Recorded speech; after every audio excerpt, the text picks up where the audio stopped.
Hi, everyone. Today I am here with Michel Baljet, one of our fantastic new publishers.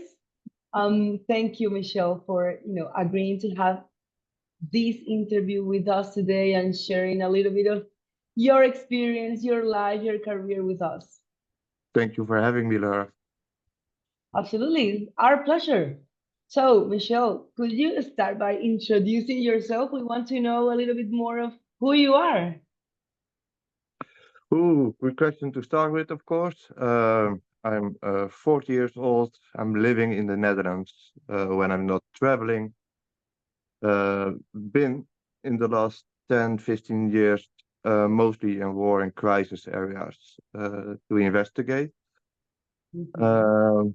On the moment, not, but I think we will talk about it a little later in this interview. Yes, we are. Okay, so perfect. So, are you a journalist? Will you call yourself a journalist? What or how? Yeah, yeah, I think I did for a long time. It started Yeah. as a in the journalism. Uh, but I learned in those years that it's really difficult to be in war and crisis areas on one side and be public about it on the other side. It's Okay. always balancing between the powers of geopolitics, and Wow. that's not always easy, not for yourself, but also not for your team uh, where I'm responsible for. So more and more, uh, I changed my work into investigation, be more in the background instead of in the foreground, and uh, Okay. so far it's a Okay. better place for me. That this is pretty interesting, what you're sharing right now. Okay, I haven't thought about it until now. So how did you first become involved in documenting conflicts and organized crime and war? And what motivated you to pursue this very specific path? Um, like on the end, you grow into it. It's not that you decide one to the other day, let's go to Syria or another place. Yeah.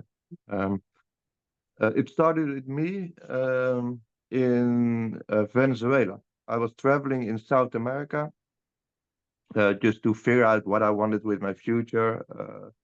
The job I had, I was not happy with, or the life I had, I was not happy with. And so I was in Peru and Ecuador, and on one moment I had to renew my visa, so I exit Ecuador and I could choose where to go. So I went to Colombia, and on that moment there were student protests in Venezuela, and I didn't understood why.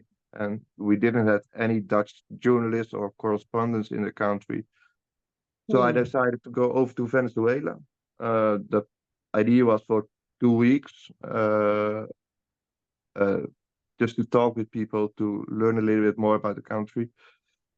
And I started blogging about that just Right. online, and it got picked up with some media in the Netherlands, and they asked me, can you write about it for us? And then the radio came, can you tell a little bit about it?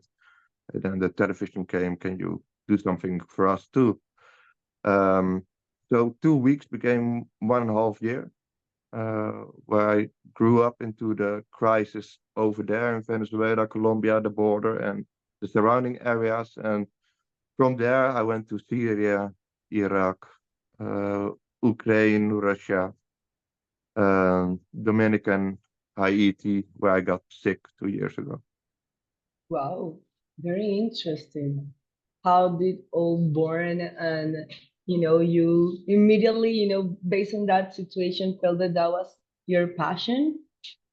Yeah, people were dying, and in the Netherlands, we were not writing about it.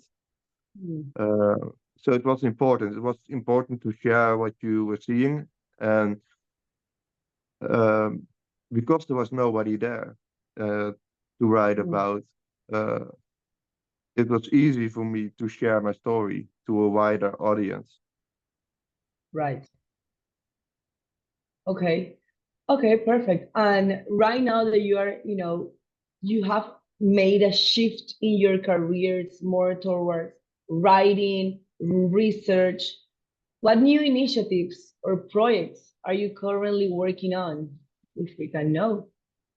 Yeah, partly, of course, but yeah, a little bit forced. I got changing my career now, uh, more to the How was that? digital. Yeah, I got sick 2 years ago, Okay. uh, when I was abroad, and I made it back to the Netherlands same day I got on the intensive care. Hmm. Uh, they put me in a seduced coma for a while, and 2 years ago, yesterday, that was the day. And from there, I've been training to get better again, still every day. Uh, Of course. so for short distances, I can walk. For long distances, I'm still in a wheelchair, and wheelchair and front lines are not good combination of things. Um, so until I'm better, I will shift what I do, and I can't sit still. So I Definitely. got I got a lot in my digital archive, and I'm interested in new developments. So how can we use machine learning into journalism? How we can provide better sources for people on the ground, or for NGOs, or for other companies? How we can make better risk assessments using big data, and how we can build a stronger network of people working in the same areas as I do to provide better um, and more information to the public. Okay. So you are on a mission to give better and more information. I'm defining a new mission. I'm not sure what my Okay. role will be. Okay. I like that. You gotta think this through to see what is the new mission that Michel Baljet is going to have. Yeah, But we are time will here for tell. that, and your writing is amazing. That's Thank why you. we want, yeah, and that's why we wanted to work with you, and we are pretty happy to have you on board. So, you know, life sometimes happens, and but you are finding this new path that we know is going to result in amazing projects. Yeah, I hope so. I'm honored to be with you, and to work for you and with you. Um, like, you're an important link in the work I do. Um, Thank you. so without syndication, it's one channel sending information, uh, Harder. and you make it possible to create a bigger audience to read what I think is important in our world. Absolutely, and we're happy to help. Um, well, thank you, for sharing a little bit of everything that you've gone through. Now, now that you have like a different perspective, I want to ask, what are some key topics or events that you believe are crucial to address in today's global landscape? Yes, so I think what I want to start with sharing is one side, how like the digital world can enhance journalists and people to learn more about uh, our world. Like, for me, Mm. it's important that we hear the stories we otherwise don't hear, like the places in crisis or war who are unseen. Venezuela was one of those places 10 years ago, and still is. Yeah, Uh, we have a hard time looking in more than one direction. So the whole world is looking at Ukraine and Israel. But in the meantime, in Sudan and Myanmar, the problems are not over yet. So I mm, think it's important to keep writing about what is happening in this world and share the stories of the people I have on the ground and I've met in the last like years. So that's one side. I want to keep writing about crisis, war, and organized crime. Where you have war, when you have crisis, you have crime and organized crime. And you have always victims, who cannot defend themselves. The children, who their parents make decisions for them. They have no say in. So I think we should protect it. On the other side, the world is changing quick, and we should adapt to it. So I want to use big data to give a little bit more information, well, yeah, of perspectives and facts and narratives you can have. But yeah, how I'm not sure yet. I think that will be a road we have to walk together in the Together, coming months and years. yeah, Um, the first and most important is keep working. Every day we don't work, uh, it's not a day there are no problems. You know, the problems go on. you're right. You're right. Well, keep informing the world, please. Yeah, of course, with your help. Yeah, absolutely. Well, trying to get to know you a little bit more, like who you are. Do you want to let us know which publications do you follow?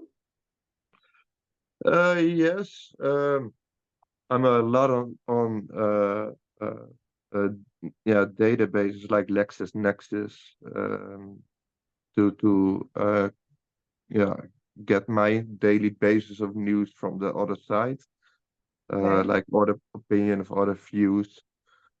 Um, I was looking at one of the feeds running through your site, the Gates of Vienna, Yes, really good. who's who's doing a lot of like snippets of news. So that's easy to follow. Yeah, and I think I follow all the bigger news outlets Of course. in the different countries, from AP, Reuters to Le Monde, France 24, or 524. Yeah. Um, and depending on what's happening in the world, that you focus more. Always follow the local journalists. There's the first source of information. Okay. Amazing. Thank you. And okay, what do you think that it is the most rewarding moment in your career? Yeah, it's uh, it's difficult. There are a lot of moments that I'm happy I was part of a solution of things, or be able to tell a story. I have a lot of passion with Latin America, so I think my time there I see as important and rewarding. Uh, Even if you cannot help people instant on that moment, you know they care. Everything what you do. So I think that's rewarding, and I think the moment that you have a chance to let some children smile, uh, even in times when that's difficult, uh, I think every of those moments is rewarding. I have on the stairway when I walk upstairs to my room, uh, I have always one photo of a few photos, one place of children I met in Syria, in Venezuela, in Colombia, um, and they're all smiling and they're all looking positive. You know, so I think looking at that photo is every day most rewarding.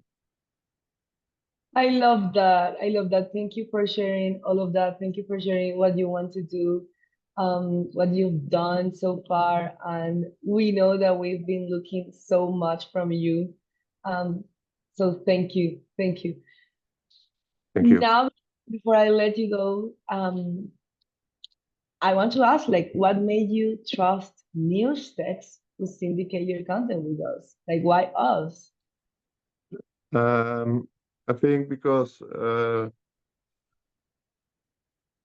Well, you, you- you yeah, you, you take an effort first to learn who you're working with, and not just trying to syndicate all the world, uh, uh, and that would give a lot of blur to people. But I think your professionality and your quick responses help me enormously uh, to choose for you.